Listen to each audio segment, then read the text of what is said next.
Bonjour, je vais vous parler de moi, de, de l'âge, de la vieillesse. De... J'ai 68 ans, je dis souvent 70, pour pouvoir, quand j'aurai passé les 70, d'y pouvoir dire 80, quoi. Une sorte de fil qui me tire. Et je m'aperçois que depuis que je n'ai plus de travail, que je ne travaille plus socialement, ça remonte à quelques années déjà, pendant un temps, le voyage me suffisait à compenser dans mes relations sociales, etc. Puis, petit à petit, par des erreurs sûrement de ma part, etc., j'ai réussi à m'éloigner, en fin de compte, de la société pour me retrouver, je dirais pas isolé, mais pas mal, pas loin, quoi. Et d'avoir quasiment plus de lien social. Donc, ça m'arrive des fois pendant une semaine de ne parler à personne. Sauf à mon épouse, quand elle est présente, elle est souvent présente. Mais c'est tout, je veux dire. Et quand elle est absente, oui, là, comme là, elle est partie, je vais peut-être parler à personne pendant une semaine, 10 jours. Et c'est pour ça que je fais souvent des vidéos, comme je dis souvent, des vidéos, j'ai fait aussi en m'adressant à moi-même. Parce que je m'aperçois, c'est que c'est très souffrant, néanmoins, de ne plus avoir aucun lien. Tu vois, à un moment, mon épouse a repris un boulot de professeur. J'ai sauté sur l'occasion, parce que comme elle n'a pas le permis de conduire, pour être son chauffeur. Et donc, tout d'un coup, je me suis retrouvé heureux. Parce que j'avais le matin, je devais l'emmener. J'avais un agenda, en plus un agenda qui collait avec celui des écoles. Donc des familles. Rien que ce petit boulot, de rien du tout, auprès de mon épouse, quoi. Où elle m'avait ramené un petit peu dans le champ social, m'avait calibré une vie, des instants, tout ça. Et je trouvais ça, honnêtement, ça m'a fait énormément de bien. Donc, maintenant, c'est vrai que je pourrais retrouver du lien social à travers le caritatif, ce que je faisais quand j'étais sur Montréal. J'ai beaucoup travaillé, mais là, ici, dans la région, j'ai pas trouvé encore de voie. Restant plutôt dans la contemplation, j'ai accepté de venir vivre dans les bois. C'était pour moi, dans ma tête, pas certainement pour rencontrer les gens, on voit bien ce que je veux dire. J'en avais plus trop besoin, il commençait à saturer. Voilà. J'ai passé toute ma vie, en fin de compte, à vivre en collectivité. Je suis né dans les dortoirs. Comme je dis toujours, la première fois que j'ai eu un frigo que j'ai pu ouvrir tout seul, je vais avoir 22 ans, quoi. La première fois que j'ai dormi dans une chambre où il n'y avait que moi, c'est pareil. J'ai toujours vécu. Donc, la solitude, quelque part, chez moi, m'apporte autre chose. Mais, malgré tout, je vois bien que dans ma psychologie, je m'affaiblis. Je m'affaisse. Et il n'est pas rare du tout que je m'interroge sur la fin des jours. Comment ça va finir, bien sûr, ça inquiète énormément mon épouse, qui est terrorisée à l'idée de savoir que je pourrais tomber raide mort, là, comme ça, dans la maison. Et elle qui n'a pas de permis, ou même je devais être rentré à l'hôpital, loin. Enfin bref, c'est quelque chose qui l'inquiète énormément, le fait de vivre dans la campagne, ce qui va nous amener, et ça j'en souffre quelque part, de vouloir vendre notre maison, quoi. Ça pour moi c'est... Je vis ça comme un échec, je vis ça comme un manque de foi et de confiance, mais c'est de ma faute. Parce que je me suis laissé abattre tout seul, quoi. Je ne lui ai pas donné les outils qui lui permettaient de dire ouais, mon mari est super, il se porte bien, et il a perdu du poids. C'était le cas il y a un an. Il y a un an, je me suis retrouvé à 200 livres. Et je ne voyais pas moi-même sans avoir fait spécialement d'efforts, mais pendant une année, j'avais changé mes comportements et mes habitudes.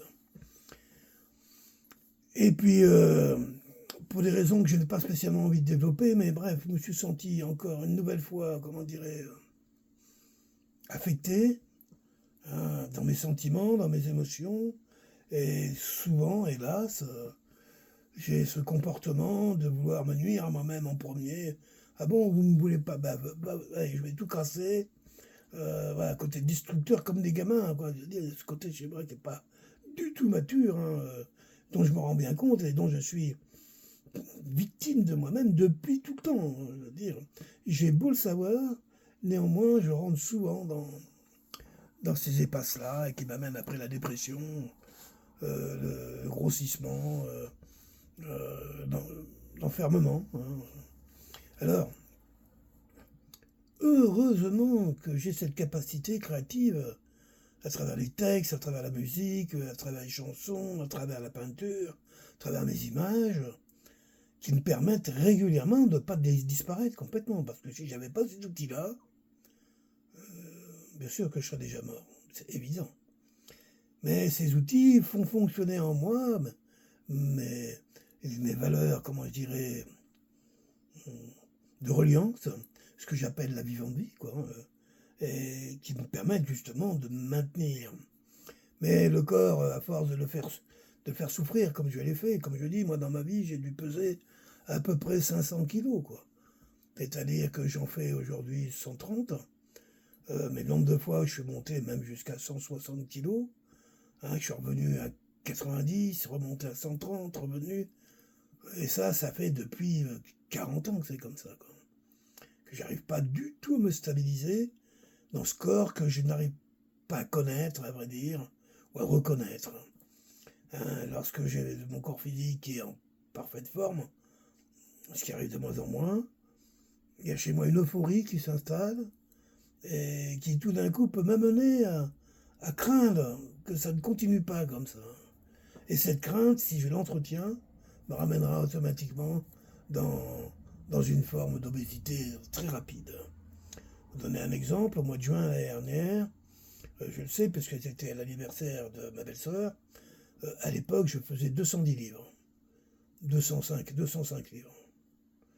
Au mois de juin cette année, là, 320. Voilà comment j'ai pris 105 livres. C'est presque 10 livres par mois pendant 10 mois. Quoi. On est à presque une livre semaine, 2 livres semaine, je veux dire.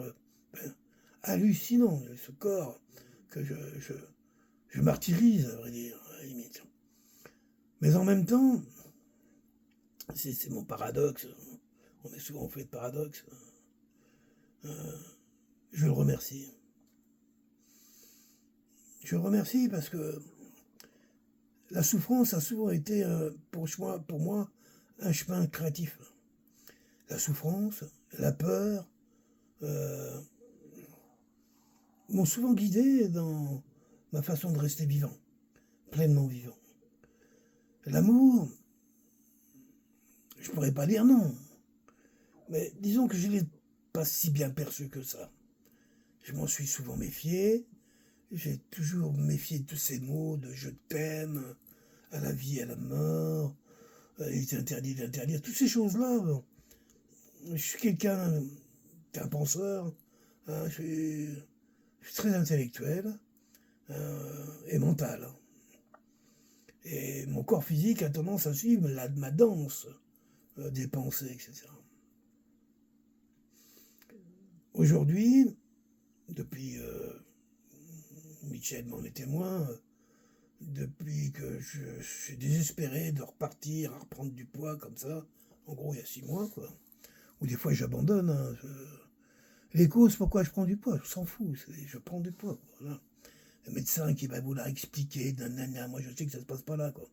Hein, je sais que ça se passe ici et dans le cœur. Si ça, j'arrive à remettre ça dans l'ordre, c'est-à-dire si j'arrive à m'aimer à nouveau, à me respecter dans ma réalité d'être, tout le reste, voilà. Là, j'accepterai de me faire accompagner parce que je serai dans une voie qui le permette et encore pas dans n'importe quelle condition. Voilà.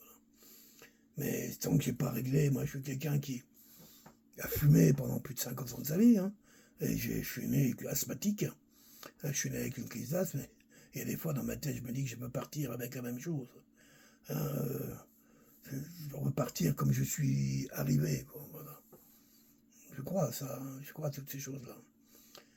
Je sais pas que j'ai peur de partir, mais mon épouse me dit souvent, mais t'as pas le droit, qu'est-ce que tu laisses sur Terre? Qu'est-ce qui reste comme trace de toi? Rien, quoi, je veux dire. T'es venu, hein, puis tu disparais. Hein, t'es plus auprès de tes enfants, tes petits-enfants te connaissent à peine, à part un seul, hein, les autres ne connaissent pas du tout. Donc je suis loin d'eux, je suis... la famille de mon épouse, oui, certes, je les aime, mais c'est une histoire qui s'accroche, c'est pas une histoire qui remplace. Et donc, ça m'a amené jusqu'à l'heure à pas aller trop loin dans mes excès avec moi-même, mais comme je dis, à trop malmener un corps physique, il peut arriver à un moment où j'ai passé trop loin la barre et que tout s'effondre. Que l'organisme tout d'un coup s'écroule parce que j'ai été trop loin. Et après, on a beau vouloir avoir de la spiritualité, quand des blessures profondes de l'organisme existent, on peut adoucir éventuellement le chemin, mais c'est quelque chose d'irréversible, puis je vieillis, quoi. Ouais, à 70 ans, quoi. Donc, c'est pas non plus complètement anormal, tout ça. Donc, je me dis, mais oui, t'as raison, Michel. Je suis un peu, oui, je suis un peu, pas un peu déçu, mais quand même, de me dire que j'aurais tellement offrir quelque chose qui passe un peu au-delà dans la postérité, quelque chose qui a de l'allure, comme un don que je pourrais apporter à mes enfants, mes petits-enfants, qui sont à mes enfants, quand eux-mêmes se retrouveront à l'âge de pouvoir euh, avoir de la disponibilité pour leurs propres parents. Aujourd'hui, ma fille, elle a déjà 3 enfants, un mari, un beau-père, tout ça avec elle. Pas pour se taper un papa en bus, on peut comprendre tout ça. Mais, il faut avoir de la disponibilité dans une société, une civilisation comme la nôtre, qui veut tout régenter, qui ne permet pas aux êtres humains d'avoir des instants de libre, en fin de compte. C'est toujours occupé, par les médias, par les activités, par le boulot, par tellement de choses. Ça me paraît correct, quelque part, qu'il n'y a pas cette disponibilité de nos enfants envers nous. Je me fais aucune idée. En plus, bon, moi, j'ai pas d'argent, donc on pourrait se dire, et ce qui est aussi légitime, qu'un enfant puisse se dire, ouais, papa, il a quand même plein de fric, il pourrait nous filer un coup de main, nous, on galère dur. Mais oui, mais papa, là, il peut pas.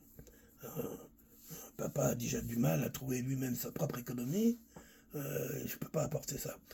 Je fais partie de... Je vais pas me jeter la pierre, du tout pour ça. Les 2 tiers de l'humanité se retrouvent dans cette situation, pas croire quand même. Souvent, ceux qu'on parle, c'est justement des gens qui n'ont pas ces problèmes-là. Mais ces problèmes, je ne sais pas si c'est des problèmes. Mais pas pouvoir transmettre de l'avoir à ses enfants, c'est pas nouveau.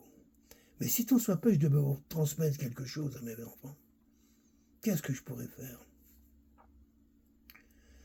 J'ai près de 30 années de documentation numérique de ce que j'ai fait. Des textes, des images, des vidéos, des poèmes, des livrets, des recueils, des thèses, des théories. On pagaille. Un jour, j'étais en train de ranger tout ça. Pour ceux qui connaissent à peu près, j'ai environ 15 téraoctets de données. 15 téraoctets de données. Pour ceux qui connaissent, ça en fait beaucoup. Mais évidemment, plus j'empile ces données-là, moins j'ai envie d'aller regarder dedans, parce que c'est... Et puis, je sais pas ce qui s'est passé à un moment, moi, là, ces derniers temps, là, mais... Sûrement ce que me dit mon épouse, hein, il n'a pas le droit de partir comme ça, en me laissant seul, en ne laissant rien pour personne, comme un gros égoïste qui aurait... peut-être qu'il y a un côté comme ça en moi, c'est plutôt un côté défaitiste qu'égoïste, mais on peut le traduire comme on veut, quoi. Les faits sont là, c'est que je ne laisse rien. Ça m'a troublé. Ça m'a profondément troublé. Oui, j'ai pas d'argent, mais je peux offrir quelque chose d'autre. Un patrimoine culturel, mon patrimoine, le patrimoine vivant de l'eau, de papa, de papy. Si un jour ce patrimoine arrive jusqu'à eux. Et cette idée, je l'avais déjà eue il y a longtemps, en me disant, ouais, j'aimerais bien faire un livre qui peut-être qu'un jour ils pourront lire. Mais je ne peux pas écrire un livre. Il m'en faudrait 10, 20, 30 livres pour que je puisse exprimer quelque chose. Et qui a le temps de lire 30 livres sur papy qui est en train de radoter ou passer à autre chose dans son coin du monde? Personne. Et je ne vais surtout pas demander à mes enfants, à mes petits-enfants, à mes amis de s'occuper de ça. Alors j'ai choisi quelque chose d'autre. Et c'est quelque chose qui va me remettre vivant, qui m'a redonné le goût de la vie. J'ai créé un logiciel, enfin je suis en train de créer un logiciel Ah bon, c'est tout? Ben oui. Mais c'est des machines un peu complexes dont je vous expliquerai bientôt l'existence, qui s'appellera la Maison de la Vivante Vie, à travers la Bibliothèque mondiale vivante, à travers l'archiviste vivant, à travers une dizaine d'outils que je suis en train de fabriquer qui vont tous fonctionner les uns avec les autres et qui permettra à des gens comme moi, qui ont plein de données, etc., qui aimeraient bien arriver à en faire quelque chose sans être pour autant un spécialiste informatique, tout le bazar, etc. Cet outil, je suis en train de le créer. Il fonctionne. C'est-à-dire que bientôt, vous allez pouvoir voir certains de mes recueils, peut-être des livres, etc. Mais il y a surtout, pour moi, la chose la plus belle que je vais pouvoir faire, c'est que je vais pouvoir offrir un disque dur à mes enfants, aux enfants de ma femme, aux gens concernés, où dans ce disque, à travers une sorte d'automatisation, tu pourras apprendre à connaître mon chemin. Pourquoi j'ai fait ça? Pourquoi je ne l'ai pas fait? Hein? J'écris tout, je note tout depuis 30 ans, et avant je notais sur des cahiers qui sont un peu à 80% qui sont perdus. Vous savez, quand vous êtes voyageur, toutes ces choses se perdent, alors qu'informatique, rien ne se perd. Ça, c'était le gros avantage. Juste comme ça pour m'adresser aux générations futures. Au futur, bon, pour moi ça ne veut rien dire, mais à ceux qui accéderont à un moment ou à un autre à cet outil et qui auront la curiosité de connaître le chemin de vie d'un type comme moi. Ça ne sera pas je suis né tel jour, on s'en fout. C'est à travers tout ce que j'aurai produit, mais que j'aurai mis à disposition de façon conforme, organisée et confortable à celles et ceux qui vont vouloir me lire, m'écouter, me voir, tout à la fois, partager un bout de chemin avec moi. Et chez moi, il y a quelque chose Je suis un homme sage. Je suis un homme très sage.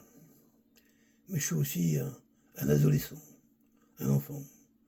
Il y a des choses que je n'ai pas su guérir. Même si je les comprends, même si je les connais, je ne sais toujours pas encore me comporter sagement avec certaines émotions, avec certains sentiments. J'ai pas envie de spécialement être comme il faudrait être, parce que ça ne veut rien dire. Je suis ce que je suis, je participe au vivant comme tous les autres, chacun dans leur forme. Cette création de projet, ce projet, cette réalisation qui est en train de se faire, qui va me demander près d'1 an de travail, j'en ai déjà produit 1 mois, ça a les qualités de me développer intellectuellement à des niveaux que j'aurais jamais pu croire que je pouvais encore avoir des niveaux de mémoire, de concentration. Ça me tient debout, ça me réveille et ça me met en vie à nouveau. Parce qu'à travers ce système-là, tout d'un coup, j'ai l'impression, malgré que ce soit juste moi avec la machine et le système, d'être à nouveau redevenu social. Hein, je ne fais plus un truc dans mon coin pour aller nulle part, je fais quelque chose dans mon coin pour rentrer dans le nombre, être avec. Pas être contre ou ne pas être du tout, ou juste avoir. Être avec. Et ça me rend joyeux, ça me donne des forces pour me remettre debout, pour sortir de mes torpeurs vers lesquelles je m'étais enfoncé et qui, sans trop de difficultés, me montraient un horizon plutôt morbide, qu'autre chose et auquel je ne rêvais pas à refuser, malgré tout ce que mon épouse pouvait m'offrir. Je dis, face à certaines souffrances de la vie, on est seul. Exclusivement seul. Et aimer quelqu'un, c'est accepter cette solitude dans sa souffrance. C'est ça, aimer. C'est pas attendre que l'autre en sorte pour qu'il ressemble à ce qu'il faudrait qu'il soit. Juste partager ça. Voilà. Et quelque chose en moi, ma lumière qui souvent s'allume à un moment, je dirais bien au-delà de mon ego, hein, qui me remet debout et me dit vas-y, vas-y, c'est temps maintenant, il est temps, tu peux, tu dois, euh, je dirais tu dois et tu peux, enfin offrir quelque chose qui sera utile à d'autres et qui permettront en même temps d'offrir au tien, à tous ceux qui t'aiment ou que tu aimes, et je crois qu'ils sont bien plus nombreux que je ne le pense, hein, je l'espère, offrir une vraie partie de moi-même. Parce que mon chemin, c'est un chemin d'aventurier, et l'aventure, ça se résume qu'avec des feuilletons.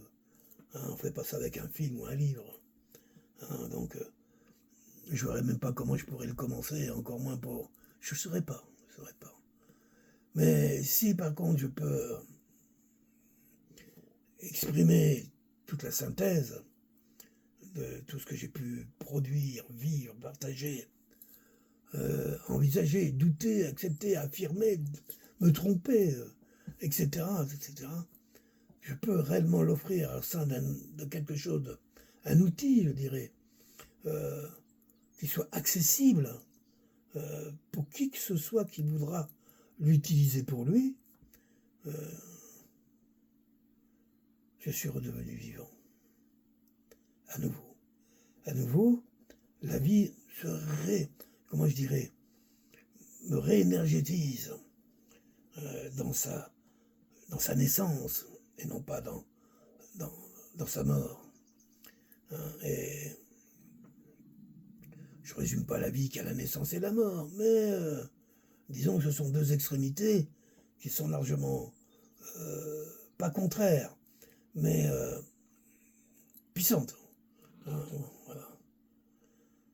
On parlait que ce travail intellectuel rigoureux auquel je m'impose, je travaille dans du codage, je travaille avec du codage, je travaille avec du développement, je travaille avec des choses comme ça, des outils assez complexes.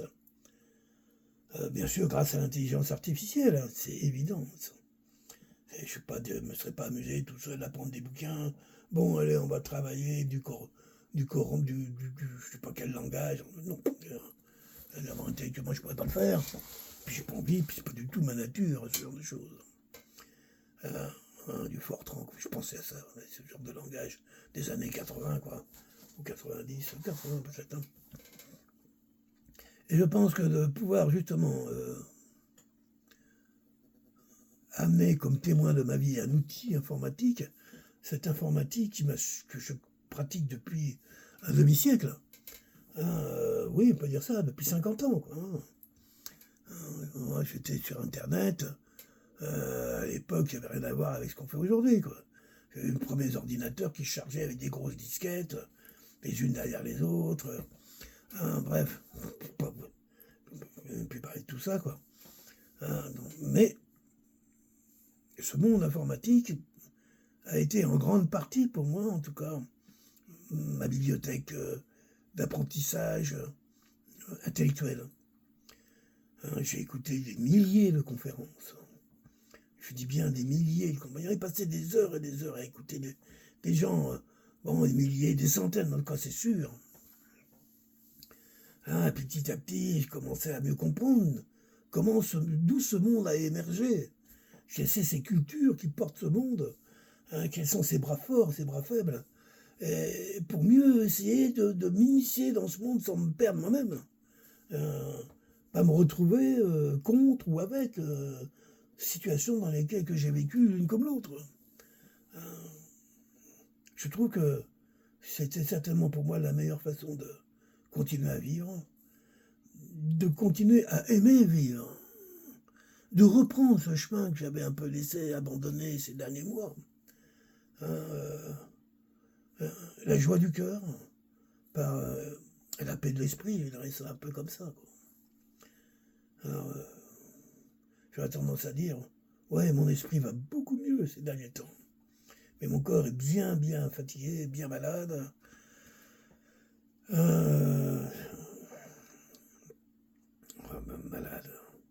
maladie, hein, la maladie, le maladieux, la perte d'âme. Et en plus, bon, je suis pas quelqu'un du tout qui prend des médicaments, qui fait confiance à l'hospitalier, rien. Je méfie avec une force incroyable de ce monde-là, le monde des blouses blanches. Pour moi, c'est pas mes amis. Même si je connais plein de belles histoires dont ils peuvent être, comment je dirais, la manifestation, certes, mais je connais aussi leurs horreurs. Je ferme parce que la compatisse ressort en moi trop fort. Alors voilà, je fais cette petite vidéo pour vous dire que aujourd'hui je vais bien. Je vais bien dans ma tête. J'ai mon cœur qui à nouveau se remet à battre. À battre de la chaleur, à battre de la beauté, à battre de l'amour, sûrement. Et mon ego qui, tout d'un coup, se rétrécit. Se met juste au service de ma vitalité. C'est tout ce que je lui demande. Et de laisser sa place au cœur, à mon cœur. Car je suis un homme d'amour. Je suis un poète. J'adore voir chanter le bleu, voir danser la lumière. J'en ai besoin. J'adore quand les hommes sont beaux, quand les hommes s'habillent de lumière, comme je dis. Et je ne parle pas des toreros. Quand les hommes s'habillent de nature. Le monde s'illumine, tout simplement. Je vais bien. Je vais travailler à ce que ça aille mieux. Je dois sortir un peu de mon insuffisance physique, bien que je me sois remis à refaire du vélo. Électrique, certes, mais vélo quand même. Hein. Je pédale. Hein, ça me fait travailler les articulations. Bon, avec une grosse assistance, certes, mais je pédale. Hein, ça m'arrive de faire maintenant 40 km. C'est-à-dire 1h30 de pédalage, quoi. 2 heures même. Quand je reviens de 40 km, surtout avec mon nouveau vélo qui pèse 1 tonne, je suis heureux. Mon corps est repu. Hein, je suis heureux, mais bien fatigué. Voilà. Je fais ce petit message parce que aussi je veux que mon épouse m'écoute. Que tu me comprennes. Je sais que des fois je te fais peur. Hein, quand tu me vois à moitié étouffé, hein, quand tu vois les nuits, je fais des apnées incroyables. Je le sais, moi-même, des fois dans mes rêves, je me paralyse. Tout seul, je sens que ça va pas redémarrer, quoi. Puis ça redémarre, ça repart. Je sais, je te demande pardon de te faire peur comme ça. Mais je te demande aussi d'accepter que tes peurs sont les tiennes et pas les miennes. Je peux pas porter ça pour toi. Je peux pas être bien parce que tu aimerais que je sois bien. Je ne peux être que bien parce que je suis bien. Ne me demande surtout pas d'être un autre. Et accepte-moi dans mes limitations. Tu as choisi un bonhomme comme moi, hein, pour vivre à tes côtés, pour me soutenir. Je ne t'ai caché rien du tout de mes origines, de mon chemin de vie, aventurier et bien plus que ça. Je peux comprendre que tu aies pu penser que, avec ton grand amour, ta présence, que tout allait s'améliorer. Mais dans quelle direction, chérie? Vers où? C'est quoi s'améliorer? Qu'est-ce que ça veut dire? Tu me connais. Aujourd'hui, je te dis, entre les deux polarités que sont celles de la naissance et de la mort, je suis en train de ma polarité a changé, je reviens sur la polarité de la naissance. Voilà. Je t'aime aussi.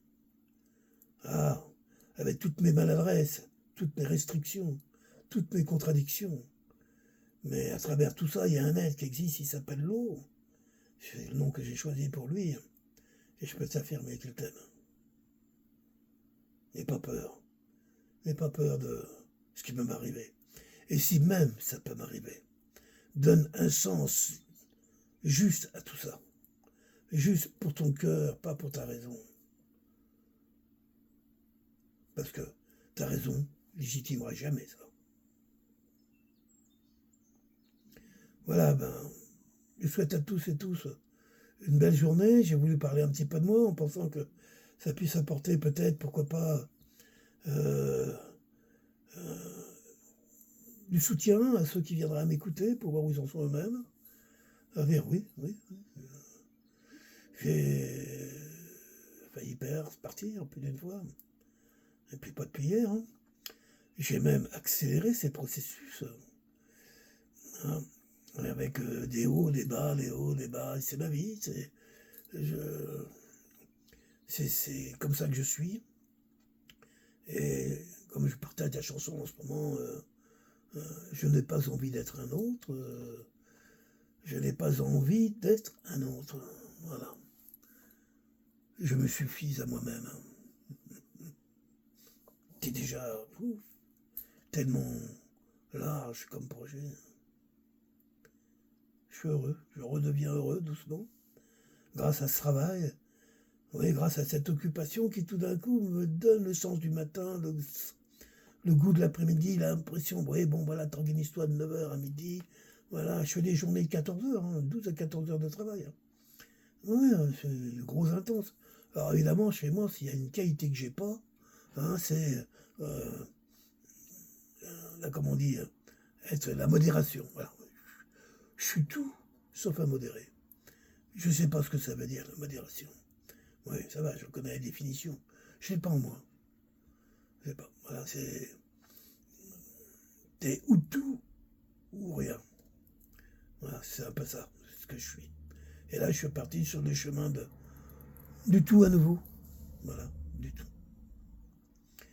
Je vous souhaite à tous un bon été, un bel été. J'espère que ces grandes chaleurs ne vous accablent pas trop. Moi, j'apprécie aujourd'hui d'habiter dans les Laurentides, dans le Grand Nord, à 250 km dans le nord de Montréal. Hein, on a des nuits, ce matin, il faisait 12 degrés. Ça descend à 9, demain c'est prévu 9 degrés la nuit. Les journées 21, 22, 24. Bon, quand ça pète à 30, ça fait 16 la nuit. Mais voilà, le soleil ici est bienvenu, il n'est pas accablant. Je peux comprendre que pour avoir beaucoup voyagé et puis avoir vécu dans beaucoup d'autres pays, que celui-ci peut être redoutable, hein, ce grand créateur de la vie qu'est le soleil. Alors, bel été, protégez-vous bien, buvez de l'eau, hein, surtout vous les vieux là. Hein. Et puis, après tout, à la limite, si vous avez la chance d'essayer quelque chose que vous n'auriez jamais pu faire avant, faites-le avant que ça ne soit plus jamais possible. Faites maintenant avant que ça ne soit plus jamais possible. Je vous embrasse tous, je vous aime. Ah, puis une petite pensée à un ami qui ne m'écoute pas, de toute façon, mais qui vient d'être nouvellement papa. Ça me fait énormément plaisir de voir le demain qui s'installe dans la présence. Ce beau couple, ce couple métis. Voilà, je vous souhaite une longue vie, une belle vie et beaucoup d'amour. Bye bye à tous.